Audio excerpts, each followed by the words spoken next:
বন্ধুরা, তোমরা কি সবাই নিজেকে পারফেক্ট ভাবো? 100 ভাগ পারফেক্ট? আমি তো ভাবি না, কারণ আমরা রক্ত মাংসের মানুষ। আমাদের মধ্যে রাগ, হিংসা, বিদ্বেষ, অহংকার কম বেশি থাকবেই। কখনোই পারফেক্ট হতে পারবো না। কারোর 100 ভাগের মধ্যে 80 ভাগ থাকে, কারোর 50 ভাগ, কারোর 10 ভাগ। যারা 10 ভাগের মধ্যে থাকবে তারা ভাগ্যবান, কিন্তু পুরো পারফেক্ট কেউ হতে পারবে না। আমার তো মনে হয় না। আমি নিজেকেও পারফেক্ট মনে করি না।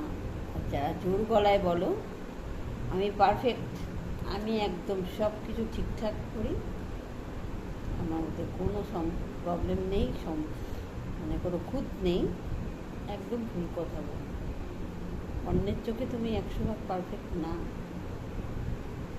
হতে হওয়া সম্ভব না। মানুষের শরীর, তাই না?